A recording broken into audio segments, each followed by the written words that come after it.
이제 학교가 어떻게 변화해야 되는가, 그리고 학교에서 교육 과정을 어떻게 설계해야 되는가 하는 부분이에요. 그래서 앞서 말씀드린 것처럼 그 창의성과 포용성을 갖고 있는 자기주도력을 갖고 있는 사람을 인재를 길러내는 게 목표잖아요.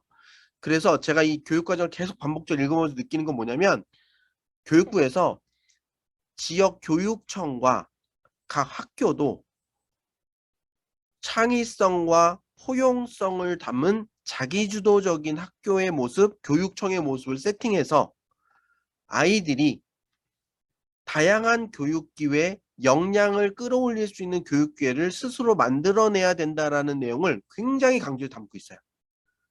자, 이 말씀 뭐냐면, 우리 아이들이 다니는 학교와 지자체의 어떤 정책에 따라서 굉장히 다양한 교육 과정의 모습이 펼쳐질 수 있다. 그래서 학교 선택의 이슈에 있어서 그 학교가 어느 방향을 지향하고 있다라는 것들을 우리들이 알고 있으면 학생들의 진학 지도가, 그러니까 고등학교 선택 지도가 훨씬 수월할 수 있고요. 거기에 대한 아이디어가 없으면 약간 학부모님들한테 잘못된 정보를 제공할 수 있을 가능성이 많이 늘어난다. 이런 부분이 기본적으로 있고요. 자, 그러면서 각 학교와 지역 지자체 그 교육청에서도 아까 교과를 신설할 수 있다고 했잖아요. 그때 어떤 과목을 만들 때 깊이 있는 학습이 필요하다, 교과 간 연계가 필요하다, 삶과 연계가 필요하다, 학습 과정에 대한 성찰이 필요하다는 굉장히 강조하고 있고요. 계속 반복적으로 나와요. 이게 뭐냐면, 많은 것을 가리키려고 하기보다는 핵심 아이디어를 가리켜 주고, 그 핵심 아이디어를 제대로 이해하고 그런 지식을 배울 수 있는 경험을 한 다음에 내가 필요한 것을 스스로 찾아서 배울 수 있도록 알려줘야 되고, 그리고 그런 과정을 통해서 어떠한 태도와 가치를 우리 아이들이 갖출 수 있도록 그 교과를 운영할지 학교에서 철학을 갖고 있어야 된다.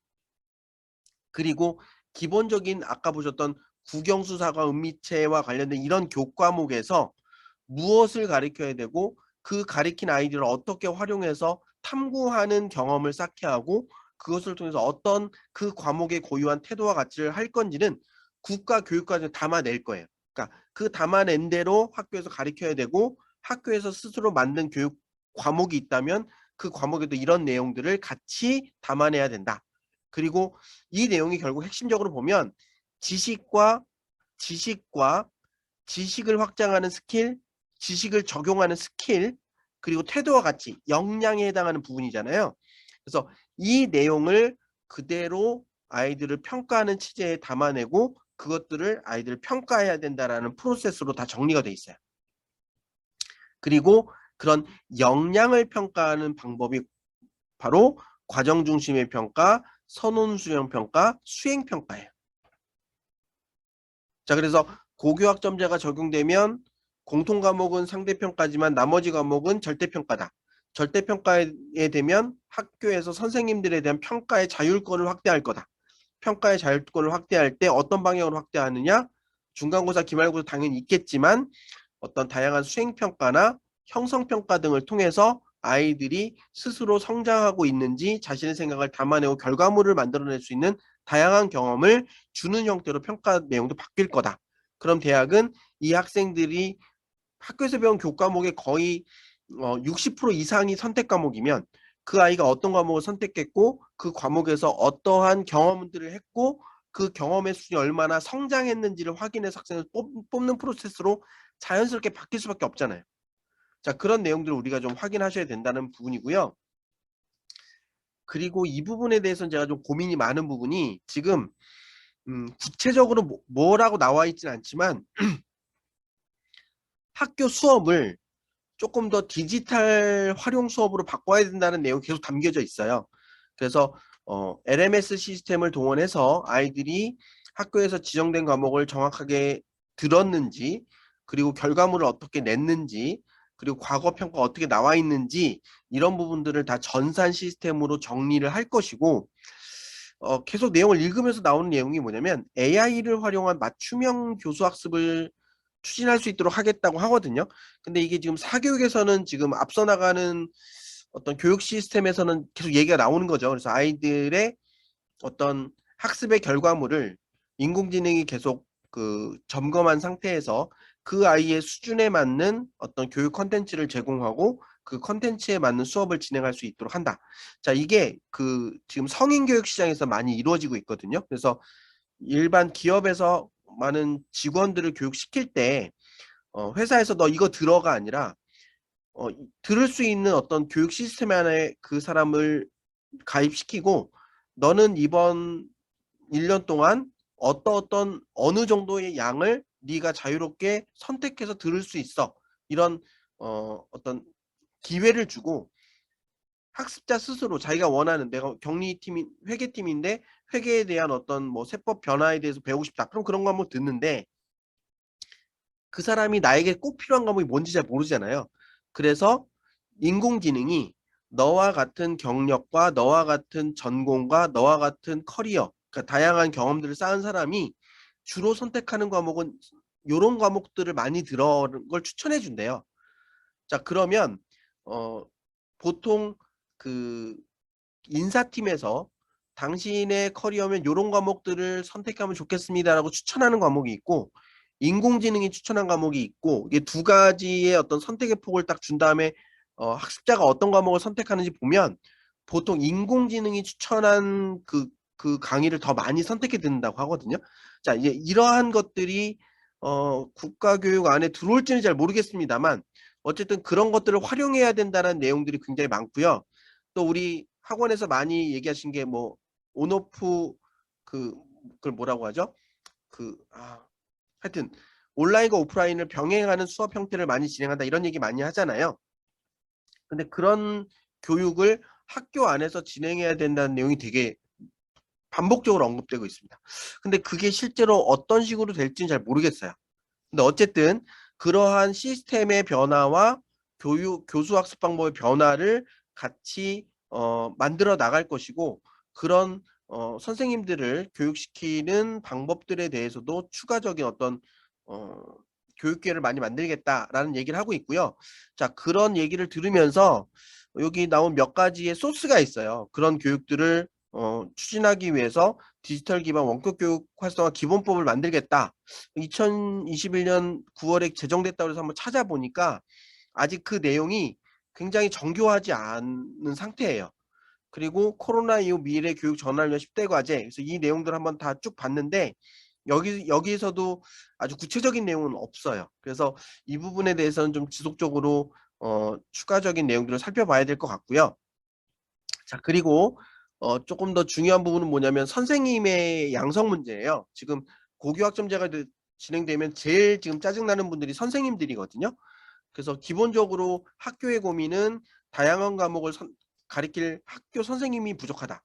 두 번째는 선생님들이 해야 될 행정적 수업 준비에 대한 부담이 너무 과부하가 걸린다. 이런 문제여서 지금 근데 이제 전 세계적 그러니까 우리나라의 구조적인 문제로 봤을 때는 학령 인구가 줄면서 선생님을 많이 양성할 수는 없는 부분이잖아요. 그래서 지금 아이들의 학령 인구를 보면 선생님 수를 줄여야 되고 그런데 학교의 변화 모습을 보면 아이들이 선택 과목이 되니까 선생님은 늘어야 되고 이런 문제가 있거든요. 근데 이 문제를 해결할 수 없는 게 지금 학교 선생님들은 내가 가리키는 과목만 가리키고 싶어 하는 거죠.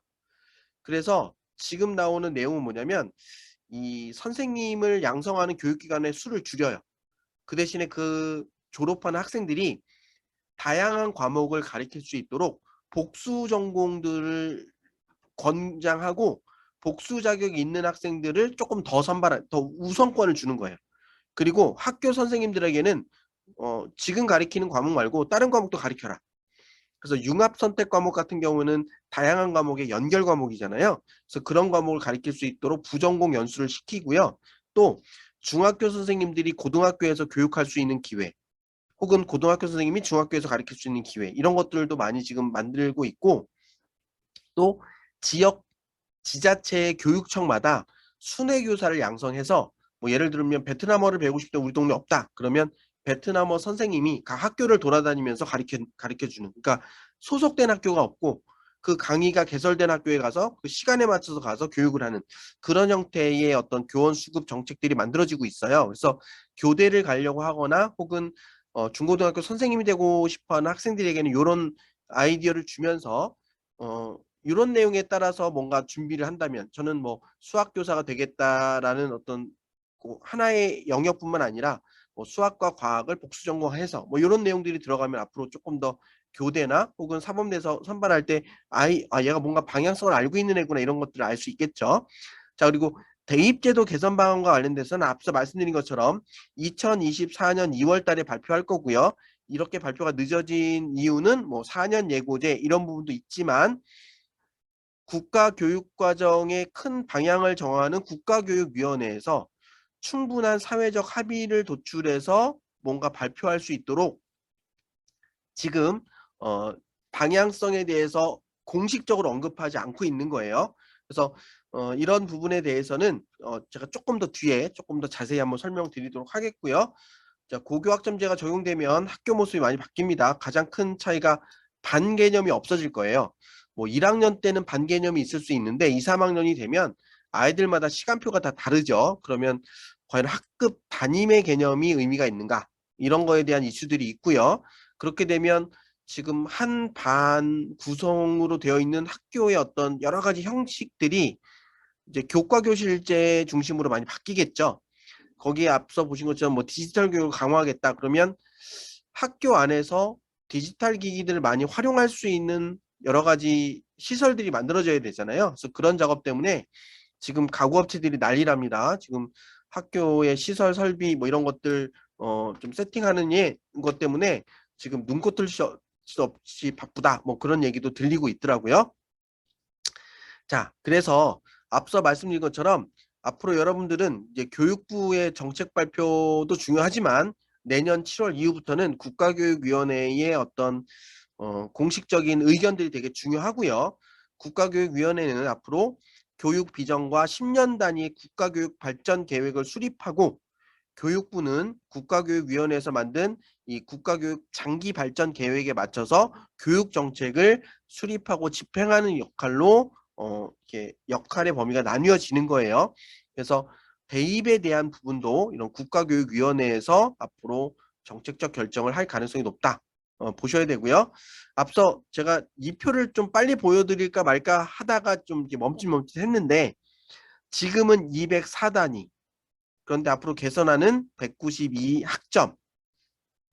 그래서 204단위를 이사하기 위해서 창체 활동이 지금 현재는 24단위. 근데 앞으로는 18학점. 그러면 수업을 듣는 게 200단위.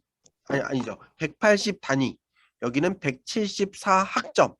그러니까 교과서를 갖고 수업을 배울 수 있는 단위수의 한계가 있는 거예요. 양이 줄었어요.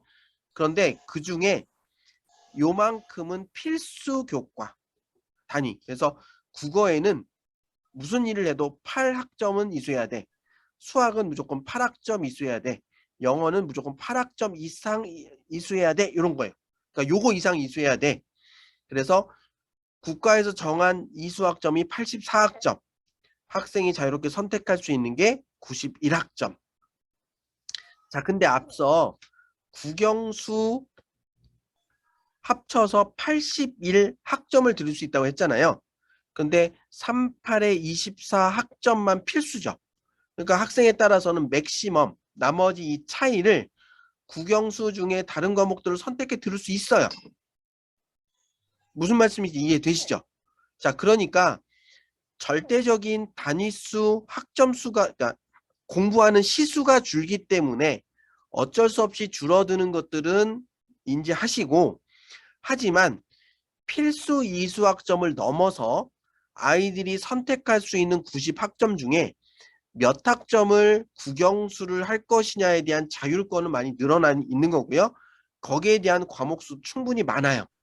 그렇다면 나는 어떤 과목을 선택해 들을 거냐에 대해서 이 시간 배율, 학점 조정 이런 것들을 우리 아이들이 할 수 있도록 여러분이 잘 가이드 해주신다면 그것에 따라서 아이들의 어떤 공부하는 교과목의 편성 자체가 달라질 수 있다. 자, 그런 것들 좀 기억하실 필요가 있고요.